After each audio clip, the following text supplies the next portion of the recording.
Hi everybody, it's Dr. Sasheen. So I'm sitting here pitting cherries, and I want to talk to you about this really interesting phenomenon. And that is when you start to talk about the changes that you want to see, and they're not the changes that other people hope to see from you at your big age, the pushback is going to be deafening. If you suggest things, so good, pits. If you suggest things that others find to be problematic because they wouldn't do it that way, or they don't want to consider the possibilities, because they're just set in their ways. They're used to things being done a certain way, and they can't see the forest for the trees around them, even when those trees are on fire. Anyway, I digress. So I made a post on Threads about if you have, I think I made it on Facebook. I'm going to forget which one. They feed each other. So if you have a passport in an RV, why are you still here? There are miles of highways, byways, back roads, and the North American continent doesn't end at the US border. And I made this statement because I was chatting with someone who's afraid to fly and really doesn't want to get on an airplane, but really wants to go for a while. And I said, well, you could car camp if you like camping, because this person does like being outdoors. And she's like, I don't really want to do that where we both are in the United States. I don't want to do that in the United States because I don't feel really safe necessarily going solo. And I said, you have a passport. Do you have to go camping here? I'm on the mailing list of Parks Canada. In fact, one year I got all of their parks, the entry to their national parks, for free. And I said, there's, the entire North American and South American continent are open to you. You don't have to car camp here. You could car camp north, or you could go south. You could go to Mexico or through Mexico, right? Like there's a whole landmass that is connected that you never have to take a flight anywhere if you just don't want to. Some folks just don't want to fly. They're afraid of flying. They don't like flying. They're whatever the case may be, right? So I make this post, and whoo, the folks who have come out of the woodwork who are so unhappy that I am suggesting to people to take a breather, take a break, take a breath, see the world. The amount of pushback is not shocking, but telling, right? Because misery really loves company. And if you start talking about not willing to be miserable, people get upset. And when you start talking about things like, maybe the fight that's in front of you is yours, but maybe it's not yours right now. Maybe it'll be yours in a year or two, or maybe never. But if you feel as though the best thing that you could do for your family, your health, your peace, and your cortisol levels is to take an extended vacation, then do so. Now, I've been called a lot of names today. Who knew folks could get so triggered by a post? But what I want to reiterate and double down on, I guess, is, let me back up for a second. A follow-up post I did said, if you have a boat and a passport, there are miles and miles of waterways up and down the North and South America and along the coastal highways and byways. What's holding you back?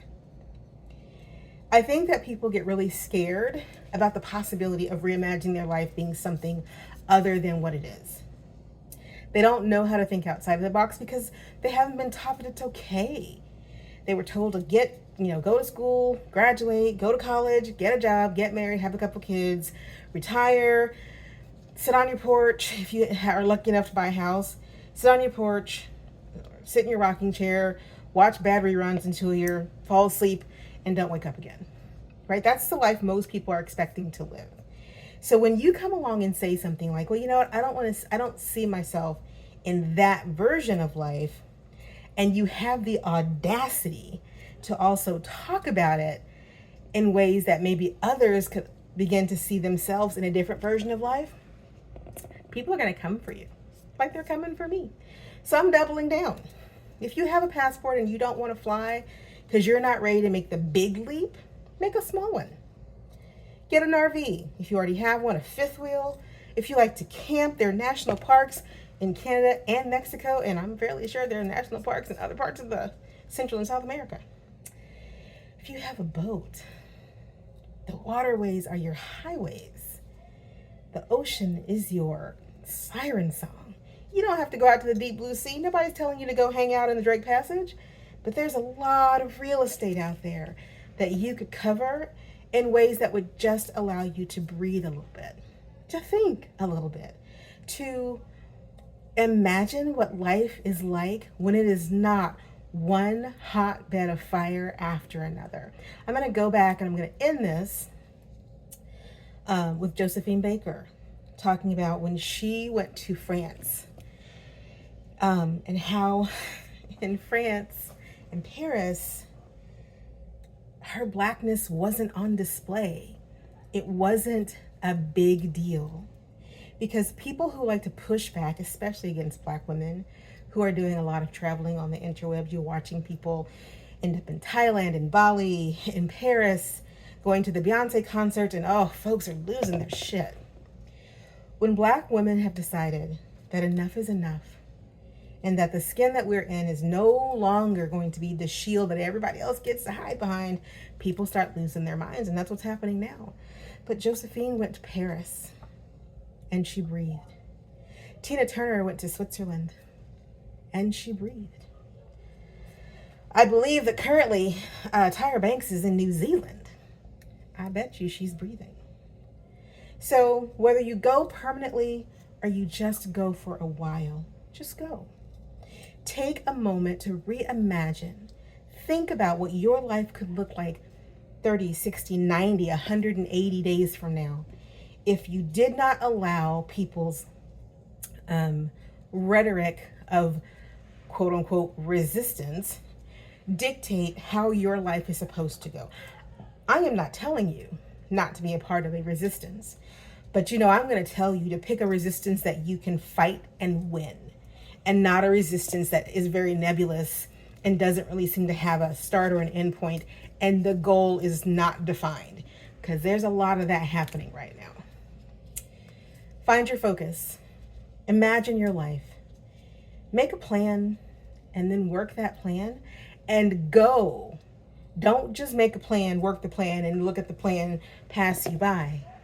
Make the plan and go. Okay, I look like I'm, murdering cherries over here, so I'm going to get off here and go clean up. Click like, subscribe, and share. Life Reimagined is coming. It is coming. The workshop is coming. You'll begin to see the rollout for the actual date. I already have several people who are on the wait list. Thank you so much for those of you who've already dropped your boat or said, hey, include me, I want in. If you are at a place in your life where you are trying to figure out what to do next, you are at that age where what you are seeking is to give yourself permission to say yes, where you need to focus on the thing that will bring you the most joy, the most peace, and an opportunity to work through some mental blocks that might be keeping you here because folks are trying to keep you here. Life Reimagined is for you. It is not for you if you're looking for some place to dump all your troubles and argue. I'm not about that. I'm not interested in that, and I'm not the one for you. I got cherries everywhere. But if you are ready to find a community, to dig in, do the work, make the plan, and actually execute, then come join us. Get on the wait list. I'm only taking 10 for the first cohort, and then we'll see what happens from there. It's Dr. Sasheen, covered in cherries. Hope that you're having a fantastic day. I'm not saying happy you-know-what day. I'm going to say happy Juneteenth part 2, and I'll see y'all soon. Bye now.